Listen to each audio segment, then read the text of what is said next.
States Capitol Historical Society is the congressionally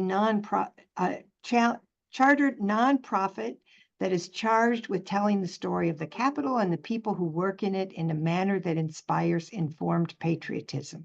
We do that through a series of civic education programs, public history, and today we engage in our continuing series of book talks where we bring an author who has written a book about something that is very topical to our Capitol. And so today, Jamie Stiehm is a journalist who is discussing her experience in the Capitol on January 6, 2021, as is described in her book, The War Within: What I Witnessed from Inside the Capitol on January 6th. As many of you remember, on January 6, 2021, political figures and members of the press huddled in Capitol nooks and began to confront their own mortality as the sounds of shattering glass and gunshots drew closer. In this explosive collection of her delicately lyrical syndicated columns, Jamie shares her visceral experience inside the Capitol. Columns were written directly before, immediately after, and over the years since that dark day. She foreshadows and reacts to and reflects upon the deep scars on our nation from tensions that existed well before January 6th, but boiled over on that date and left scars behind. Let me introduce to you who is this distinguished author and columnist. Jamie Elizabeth Stiehm is a Washington, is Stiehm the right way to pronounce it? I forgot to ask you that. Okay, good. A Washington journalist and public speaker who writes a syndicated column on national politics and history for Creators Syndicate. Her commentaries and op-eds have appeared in leading newspapers across the nation: American Heritage, the New York Times, the Washington Post, the Philadelphia Inquirer, and the San Francisco Chronicle. Before she became a syndicated columnist, she worked at the Baltimore Sun as a metropolitan reporter for 10 years. She also worked at The Hill as a reporter covering Congress. During this time, the New York Times Syndicate signed her up as a young columnist with a fresh voice. Her first job in journalism was at CBS News in London, where she worked as an assignment editor with the network's best correspondents and producers. Her family's hometown is Madison, Wisconsin, but she spent most of her girlhood in Santa Monica. Going east, she majored in history at Swarthmore College, graduating with a master's degree from the Harvard Kennedy School of Government. Politics and history, the bedrock of her journalism career, prepared her well to be an American storyteller in a longer form. So Jamie, tell us what happened on that day. You're muted. Unmute.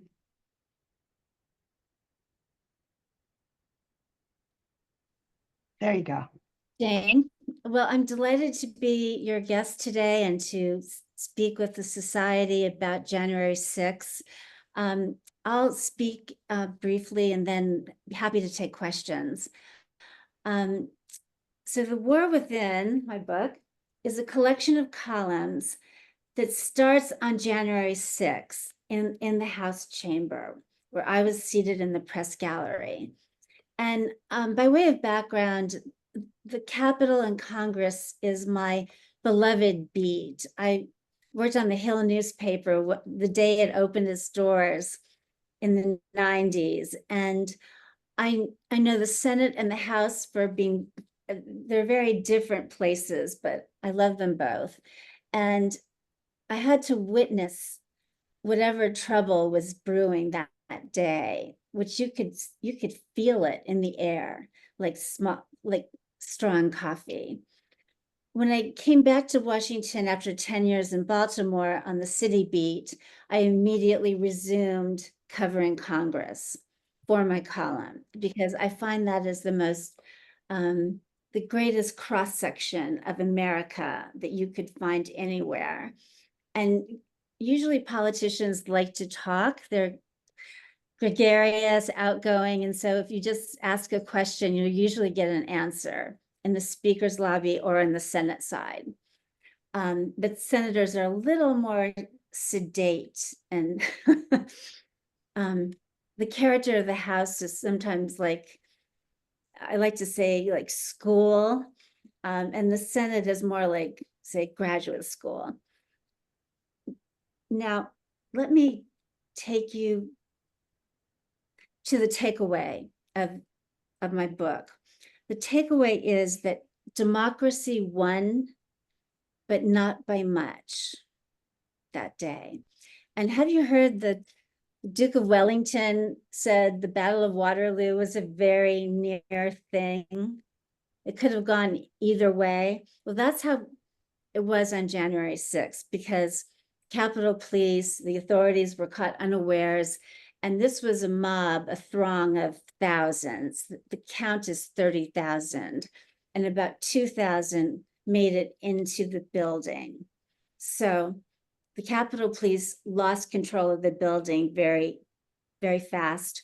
And all they said on the intercom was, an individual has breached the rotunda. Well, we knew it was more than one individual, but we were, in a sense, trapped inside the chamber of the House of Representatives. I was in the press gallery watching lawmakers on the floor, and suddenly we heard glass breaking on the marble floors, footsteps pounding closer and closer, and angry voices of the mob storming the Capitol, our citadel, or so we thought. The constitutional ritual of certifying the Electoral College count froze in its tracks. Speaker Nancy Pelosi was rushed away, and then came gunfire right outside in the speaker's lobby. And we inside had no clue who was shooting who. And so it dawned on us that we're stuck inside a siege. You may know Colin Allred, who's a Texas congressman. He used to be an NFL linebacker. Well, he took off his jacket. He was ready to rumble and fight with the mob. And he said later that he was afraid that he would never meet his baby son. His wife was pregnant just the way he had never met his father. Jason Crow of Colorado was an Army Ranger, and he looked around for a weapon, and all he could find was a pen. So we were outnumbered, outarmed. A sense of finality fell on me, because I remembered September 11th. The fourth hijacked plane was headed to the Capitol. It was taken down by civilians, passenger and crew, who never met before, right? So they saved us that day. However, September 11th was an external threat. This was the war within. My sister Carrie told me, "You are in danger." At that moment, a gun standoff happened through jagged glass. You may have seen the picture where house detectives were holding back several men whose beards were poking through the glass of the front door. And that standoff was like the longest time of our lives. Utter silence. We didn't know that there were thousands storming the steps, climbing walls, breaking windows, to get inside. And there were many more on the march, organized by extremist groups like the Proud Boys and the Oath Keepers. And maybe it's a good thing we didn't know, Jane. This was no overnight operation. On the internet, there were chat rooms discussing rides to Washington and hotels, weapons, and some brought military gear to the march to the Capitol. So when the chamber started fogging up with tear gas, somehow we escaped. down a secret staircase opened by an officer into a tunnel that led to one of the House office buildings. And while we're walking through the tunnel, I'm next to Ohio Congresswoman Marcy Kaptur, who is perfectly composed, every pearl in place. And I'm hyperventilating. Congresswoman, why are you so calm? I asked her. And she replied, I've had a lot of hardship in my life. So somehow that answer calmed me down. So we spent several hours in lockdown, members, staff, press, laborers, and craftsmen who burnished the beauty of that building, the beloved building, every day. One said to me, it hurts your heart. So while we were safe, 140 police officers were brutally injured. And they were obviously defending the Capitol, but also saving our lives. It's not well known that 800 Metropolitan police officers responded to the scene, and they made all the difference. Capitol Police Officer Eugene Goodman, with great presence of mind, misdirected the mob away from Vice President Pence and the Senate. So he may have saved them from great, grievous harm. He signed my book along with several others who were there that day. So that brings us to a chilling fact. They had a list of who they wanted. Mike Pence, Speaker Pelosi, first and second in line to the presidency, were on that list, but there were others who were in grave danger that day. They were not playing. This was a murderous mob. And they came from the darkest river of American history, white supremacy. Back in the 1830s, mobs attacked abolitionist editors like William Lloyd Garrison and Elijah Lovejoy. They murdered Lovejoy and threw his printing press in the Mississippi River. So at the very end of the evening, midnight, a Black officer, Harry Dunn, sat in the rotunda and wept. Why? Because of all the racial slurs that were aimed at him that day by the mob. Now, as we were saying beforehand, Jane, the insurrection was the first time that the Capitol was attacked by Americans. Now, the Confederate Army never touched it during the Civil War. The British Army burnt it down in 1814 in September, but that was legitimate because it was an act of war by an army. This was no army in uniform. It was just a ragtag, raging band who came loaded for bear, literally. To rest my eyes and soul in 2022, I took a trip to Athens to see the art and architecture of the ancient world and the world's first democracy. It didn't last that long against Sparta, but still very inspiring. It made me see how precious, fragile, and rare our form of government is. So I came home thinking we must cherish, as Americans, what we take for granted, the peaceful transfer of power. Speaker Pelosi set up a select committee to investigate January 6th and to hold hearings, but we don't know the full story yet. Although they interviewed 1,000 witnesses and came as close to the truth as they could. At the end of the day, long journey into night, it's worth noting that the National Guard came very late. the end, they came after the riot was over. And to their great credit, Speaker Pelosi and Vice President Pence felt strongly that we had to return into the temple, damaged, ransacked though it may be. Why? Couldn't let the mob win. Congress finished the job 4 a.m., the darkness before the dawn. And I was privileged to witness that.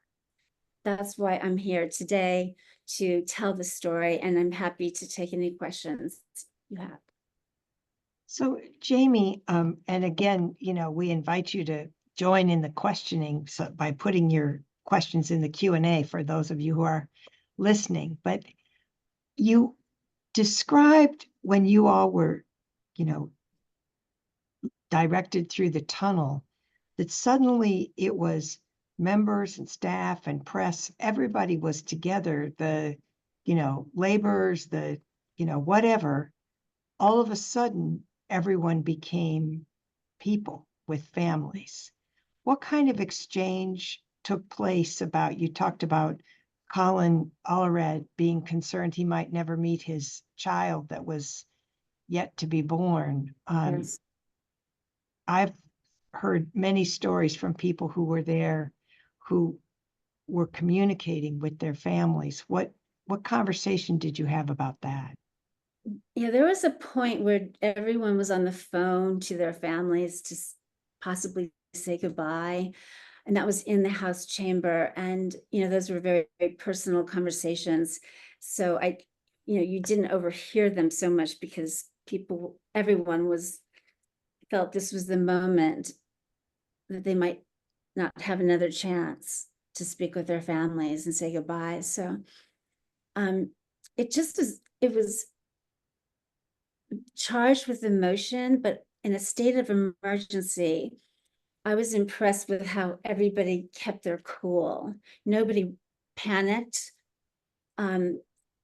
Maybe one or two congresswomen in the balcony, but everyone was helping each other and trying to help to make their way swiftly but surely out of the chamber. And all of a sudden, as you say, we were all, no one had the title anymore. Everyone was equalized by this moment, this state of emergency, and not knowing how it would end. And because journalists tend to be in the face of fire, they like to be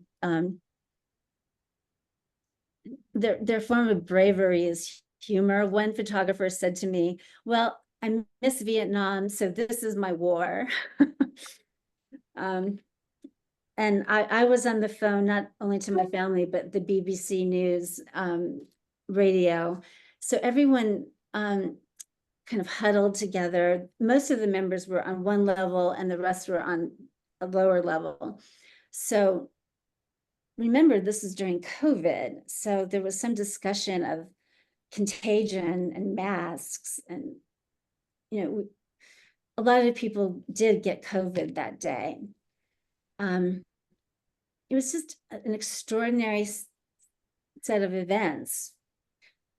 We were in a global pandemic, and we were in a crisis of democracy, and we were right in the thick of it. And but to people's credit, they didn't lose their. Not everybody was as composed as Marcy Kaptur was, but. And so you speak about the composure, you speak about the personal conversations that you overheard, that they were personal conversations, not, intimacy about what it is.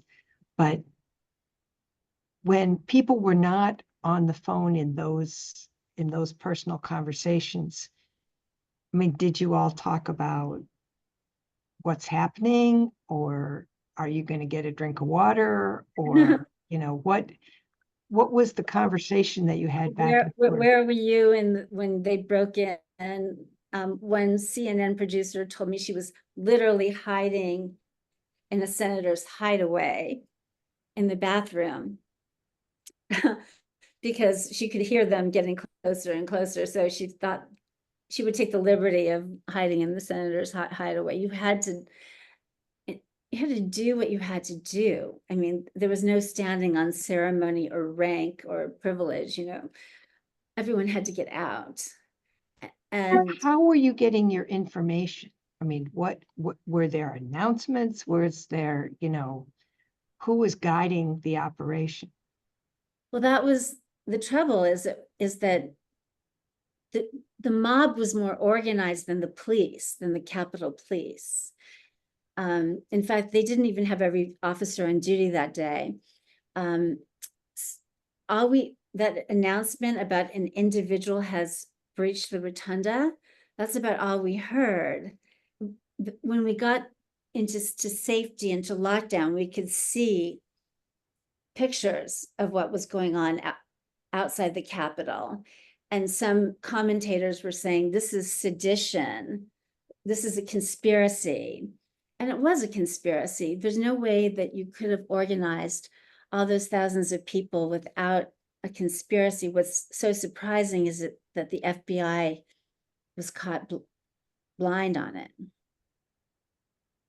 And so did you indicated that, Jamie Raskin signed your book. Did you talk with him in developing the columns that are in this book, or what? Yes, He had a unique situation. His son had just died.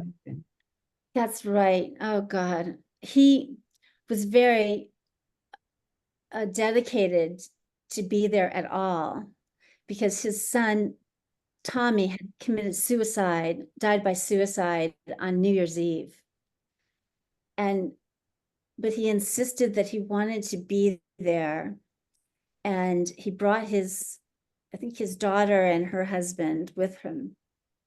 And before all hell broke loose, he stood up and he said, I want to thank my beloved colleagues on both sides of the aisle for your sympathy. So here we had a very personal tragedy that was about to be followed by a public tragedy. And he, more than anyone, he had the red badge of courage. He was also on the impeachment committee that Speaker Pelosi, he's one of the managers, if not the head manager. What did he say in my book? Let's see. He wrote to me, from one Jamie to another, thanks for your patriotism and toughness. Keep the golden pen flowing with admiration and great high hopes for America. Jamie Raskin.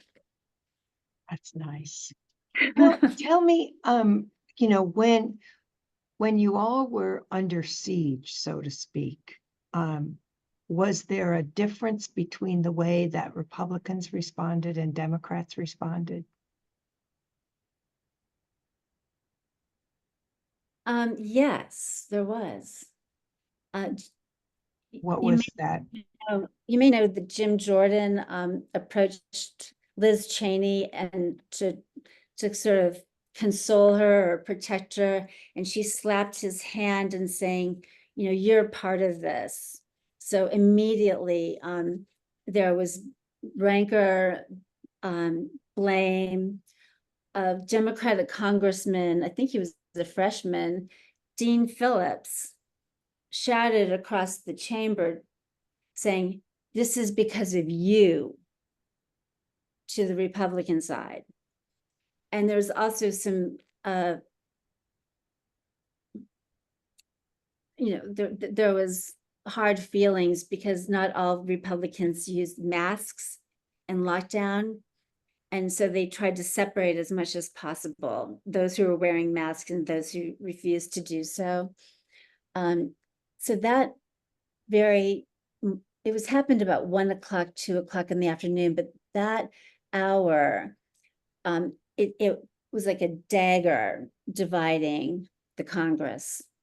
And as you know, 2 Republicans decided that they wanted to serve on the January 6th committee, Adam Kinzinger and Liz Cheney. So that was sort of the beginning of the end of their careers as Republican Congress members.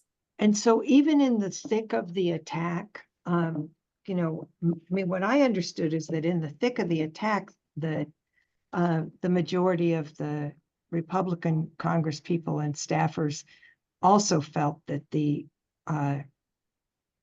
insurrection was inappropriate and an offense to the Capitol, and that they were also frightened. Are you saying that they were not?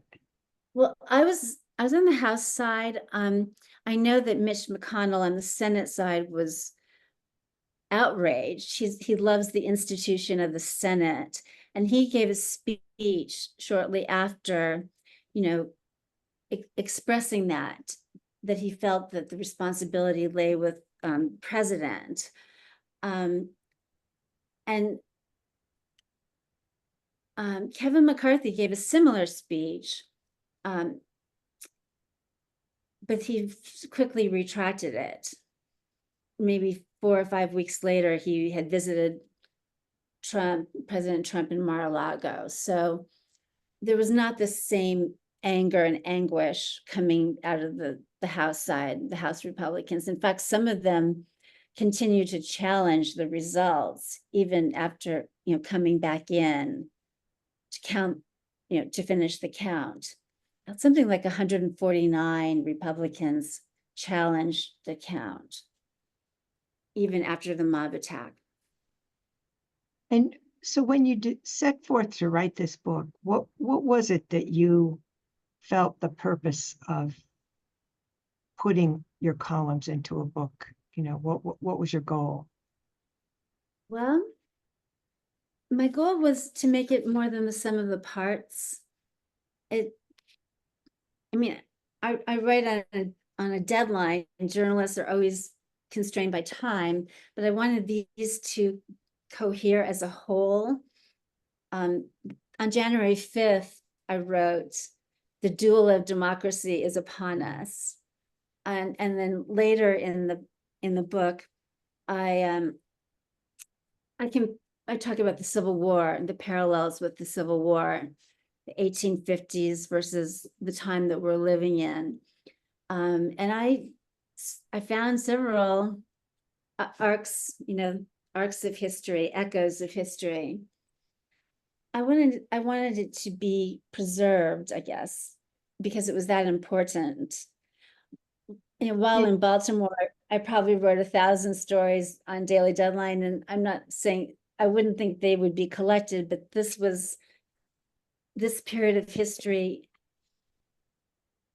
is not to be forgotten. Did you go in and change them, or did you basically publish them as they were written at the time? As they were written at the time, Jane. And you know the old saying about journalism is the first draft of history. Mm-hmm. So here you have it. Draft number 1. And you know, how many other journalists have written similar books from that experience? You know, that's a good question that came up the other day, and I don't think there are any other books about the immediacy, what happened, what we saw right in front of our eyes, and the surreal spectacle of the Capitol being attacked. How many journalists were there in the press gallery with you? Less than 30, maybe 25. The reason being, it was because of COVID. Oh, right. It was a reduced number. Usually there would probably be 40, 50, but you know, there were a lot of journalists who, you know, covered. Some of us went in person and some of us were covering it remotely. I believe in being in person when possible. And how did you get that opportunity?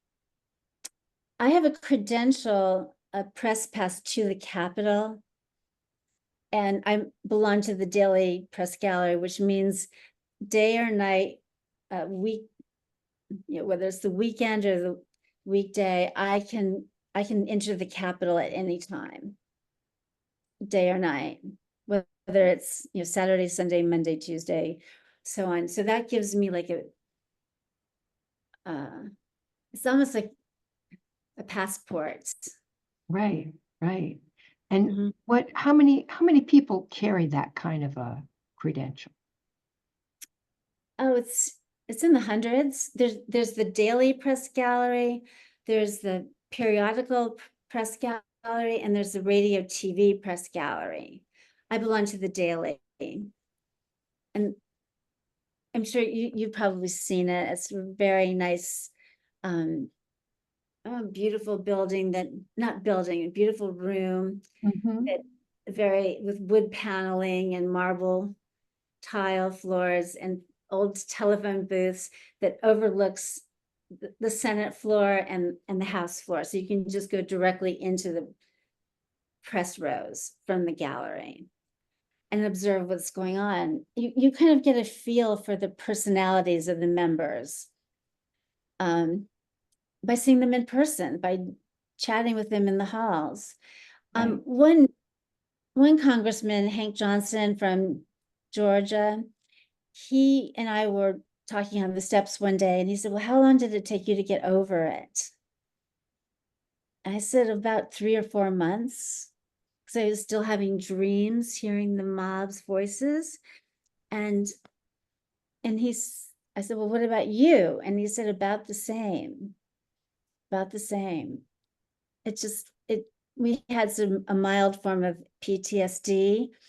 I asked Eugene Goodman, the police officer who diverted the mob, if he had PTSD, and he had served in Iraq, and he said, no, that was nothing compared to Iraq, and getting your Humvee rolled over and seeing your buddies die. But his military training certainly prepared him for that moment in time.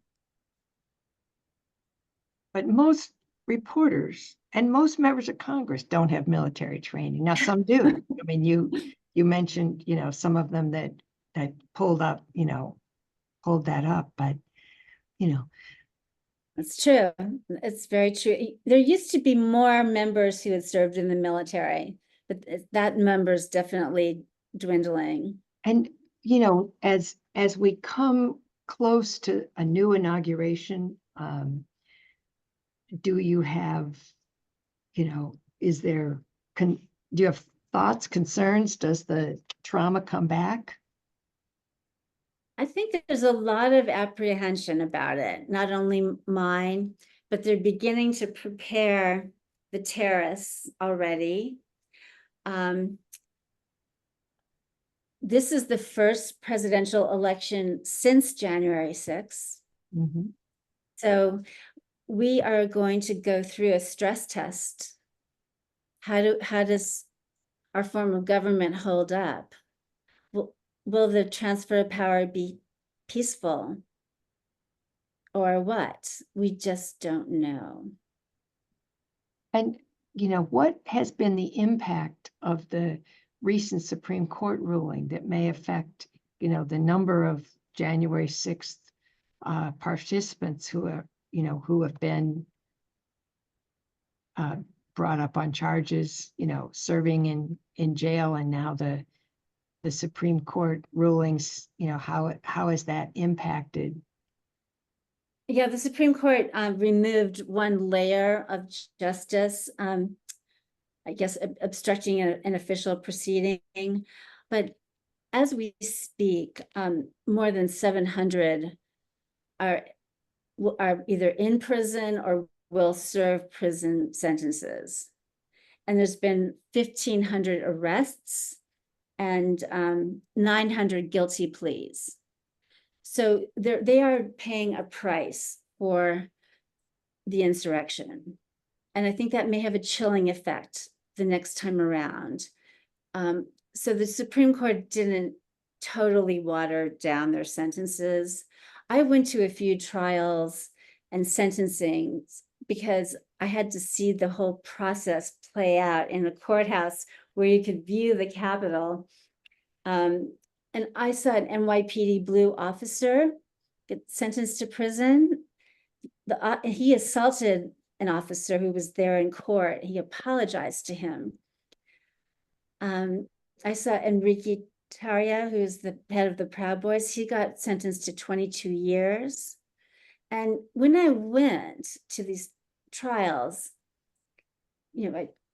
I handpicked the ones I wanted to go to. It was personal. See, I saw what you did, Enrique, or Henry is how he sometimes addressed as Henry, but he will serve, say, 20 years. He'll be 59 when he gets out. And surely that has to have some effect on the rest of the Proud Boys, losing their leader. Stuart Rhodes, who was the head of the Oath Keepers, who are more militaristic, he got a similar sentence. And are they currently in jail, or are they out on appeal? No, they're incarcerated. Okay. Mm-hmm. So it was somewhat like a vindication to see how the Justice Department handled their cases and hundreds of others. Through the magic of social media, they took pictures of themselves, and you can identify them through their cameras who marauded through the rotunda. It's just amazing how many people came at short notice to Washington from all corners of the country. And Jane, many of these people are middle class, middle-aged. Most of them are white men, and they have respectable occupations, like a car dealer, as a deputy commander of the Oath Keepers. And it was just strange to see them sort of what's the word I want? Demystified in real life in front of a judge and jury. And did they seem remorseful? Did you get a sense that? Good question. And Enrique Tarrio was remorseful to it. He said something like, "I'm my own worst enemy. Please have mercy on me." But Stuart Rhodes was not. And showing remorse does help your sentence, but he was the one who was the most intent on directing a military assault. They had arms stored across the river in Virginia. So he got a very long sentence, but he didn't show any remorse over it. Most of them did, but a few did not. And one of the questions that, one of our listeners, you started by saying, there was a list of who they were going after. We all know Pelosi and Pence were on that list. Where did you get that information, and who was on that list, and what, how do you know about that? From the New York Anti-Defamation League. They knew what was about to happen before the authorities did. They said it was shocking, but not surprising. Mitt Romney was on that list. Perhaps Chuck Schumer. I don't know the other names, but a reliable source from the Anti-Defamation League said they had a list of who they wanted. Okay. Now, and Chuck Schumer barely avoided the mob. He came very 10 feet away from them. Now, you talked about the terror, but were there inspiring moments? Were there times where you saw people reaching out to, you talked about Jim Jordan trying to, comfort Liz Cheney, and that didn't work out so well. But were there inspiring moments that you saw? The ones I just referred to, Jason Crow, Colin Allred certainly stand out, but a lot of these people lawmakers on the floor, some of them are freshmen. This is their third day on the job. So they didn't all know each other that well. But the ones who did know the House, who took some kind of initiative to calm their colleagues and to quell any panic and to make sure they got out safely. We weren't with the members during lockdown. We all left at the same time. So I'm sure that there were circles of, sisterhood, brotherhood. So during the lockdown, the members were in one place and the staff and the press were in another place. Right. Mm-hmm. They were above us. You were held in a safe room of sorts. Right. We were held in the Longworth cafeteria, which is a huge cavernous space. Right. Without it. How did you were there for what, 4 hours? Yeah, 4 hours. And how did you get food and water? This is one of the things somebody asked. Ask her, how did they eat? How did they drink? That is a good question. The cafeteria was not serving anything, not even beverages. So somehow we just made it through the wilderness. It's funny, I didn't even think about food and water, just thought about how does this day end? What is happening in plain sight? How do we make sense of this? So you sort of had a hierarchy of need. You were kind of concerned about how long will you be? Yes, just we were kind of suspended, frozen in time. And we did have, the restrooms and we had water. So that was going to be our survival fare. But oh, well, that's good. That's good. At least you had those. At least you had those, right? And have you experienced, as a continuing reporter, has the security changes impacted how you're able to cover Congress? Somewhat. The atmosphere is more tense. It's not as what I understand, Jane, is that a lot of members of Congress fear for their physical safety. Like some of them spend their own private funds on bodyguards. There's just an atmosphere with, laced with threats or danger or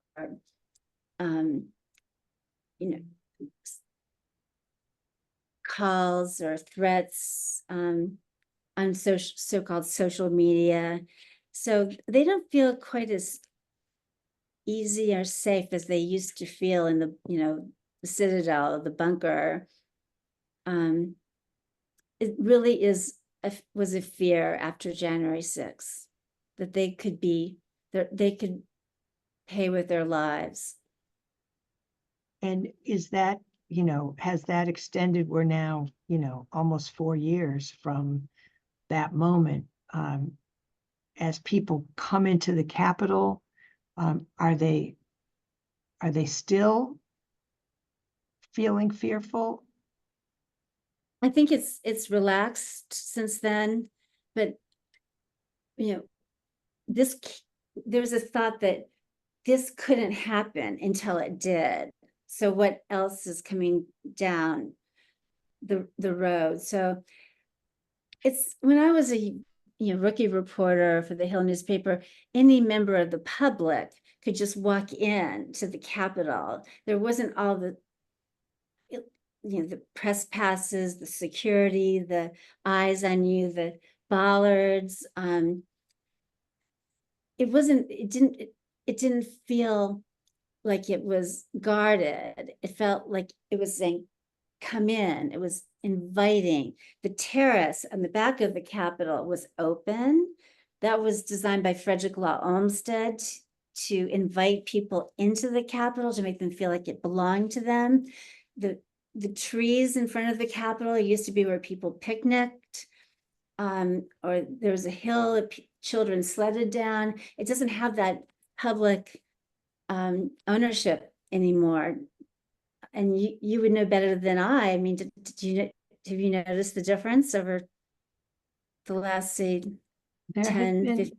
the sledding is back. Sledding is back, the community right, and there's a real sense that the Capitol still does belong to the people, and that tension between security and openness is a tension that the Congress really struggles with. Every time there's a security incident, the security folks first response is to close things down. Right. And the Congress's response is, no, we're going to find a way to be open.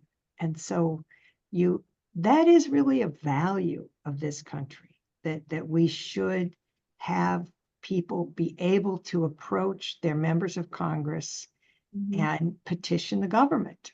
And assemble. Assemble. And that's the dilemma, is that, there is the ability for people to assemble is fundamental. Now, breaking in, that's not on the list. Coming armed, no. But to assemble and say your piece is something that is pretty much part of our American story. And Absolutely. we can't, I personally don't think we can give that up. I think our values require us to be able to allow that to happen, and determining how to do that in a way that's safe. And now we have a question, before us with the two attempts, assassination attempts on former President Trump, raises questions about political violence. It's contagious. Political violence is contagious. I'm afraid. I don't think it's over yet. And so if you could wave your magic wand from your experience covering Congress over the years, how would you address changing the norms so that political violence is outside of the possibility of what we can permit, expect in this democracy? Well, as you say, it's always being negotiated, that tension between safety and openness. I think we've kind of erred on the side of closing our doors, and I think the Capitol is too much like a fortress now. I think the officers could be trained a little better to detect threats, online or in person, but that the people really have to go through a lot of they have to go through a lot of different levels to actually gain entrance to the building. And when they're in the Capitol, they're very closely shepherded. And so it just feels like there's a taut, highly strung operation inside and outside the Capitol. And all those bollards that they spent millions of dollars on, those green posts, they're military bollards. I don't think they do any good, and they interrupt the sight lines of the Capitol. It creates that feeling of encirclement and stay out instead of come in. So I think they could be a little more flexible, but better trained to detect threats. instead of sort of a blanket policy toward everybody. Well, it's always good to hear the, perspective of the press. And, the fact that you were there, even though you had sort of expected that it might be a tough day, given the fact you'd wrote the column, The Duel for Democracy, the day before, and you went through being shepherded into a safe place, and you went back to the chamber. You said you were there till 4 a.m. until it was final with the count. I was there until the last vote was counted. And if you had it to do over again, would you go in person? Oh yeah, absolutely, no question. Okay. Yes. And do you anticipate being there for the electoral count in 2025? First week of January? I guess so. I mean, we have no reason to believe it'll be terrible or great. We just don't know. I think it still remains to be seen how that will play out. But I had the chance to speak to some senators by the Ohio clock, and completely candidly at the end of the evening. One was Chris Van Hollen, Maryland, and he said to me, I knew him in college, by the way. He said to me, Mike Pence is so angry. He is livid, saying, after all I did for that guy, they built a gallows for me. And Sheldon Whitehouse of Rhode Island said his colleagues on the other side were playing with fire, is what he said. And I added, you mean gunfire? And there was just, a sense that, lines had been crossed and we didn't know if they would ever go back to the way they were. Well, we have something coming up ahead. And Jamie, thank you for being a member of the press, for being brave on that day and following what went on, and for writing the columns and putting them together, because it was a moment in history, and it is a time to be remembered.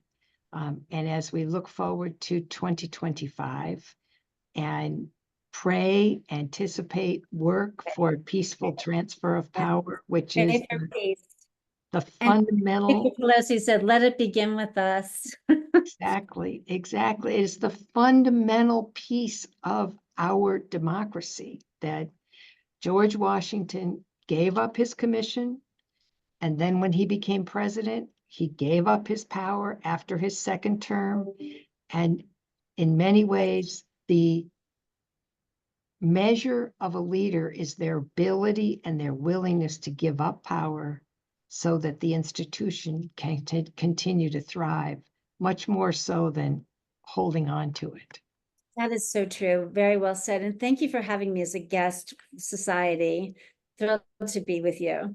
We're grateful that you took the time to be with us. We're grateful to everyone who is on this call for your interest and willingness to learn about history in the making from the first drafters. And we look forward to continuing our discussion on public history.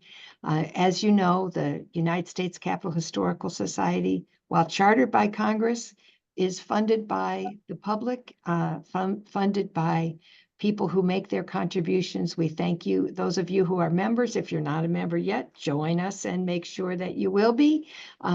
We are grateful that Jamie contributed her time to be with us. My pleasure. She is here as a volunteer, and we thank you very much for that moment. We have some upcoming events. Sam, if you can put up the coming adventure screen. Next week, we have a distinguished judge from Cleveland, Ohio, and some of you know that's precious home for me.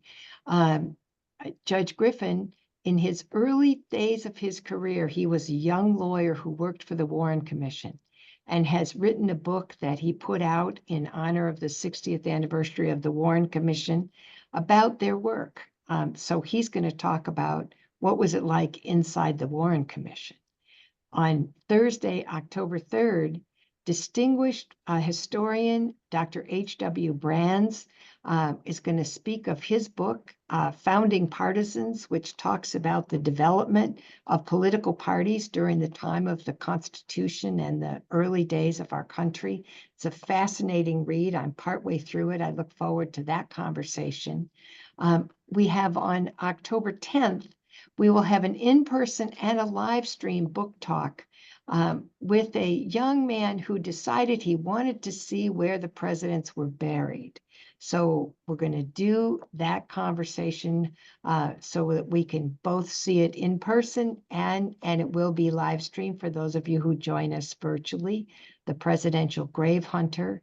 And then we turn again to Lincoln, who is such a defining measure of our leadership, and look at how did he deal with immigration. Immigration didn't just become an issue last week. It's an issue that has challenged this country and been part of this country since our very founding. So Harold Holzer, distinguished historian, will speak about that. And then Robert Watson will be back for an in-person and live stream book talk, Rebels at the Gates, looking at the Civil War and the attack on Washington, D.C. So that'll be interesting conversations. We invite you to join us for all of these. As always, this conversation has been recorded, will be on our YouTube, so available for anyone to come and look, share it with your friends and neighbors. We hope that you will join us for these activities. And if you're really interested, you can purchase Jamie's book and read the entire columns. Thank you again, Jamie. We appreciate you being with us. Thank you to our members and friends. We look forward to seeing you next week. Take care. Be well. Goodbye. Thanks, Jamie. You were great. Oh, well, I was my honor to be with you, Jane. Good. Again, second time, right? Yep. Thanks. All right. Take care. Bye.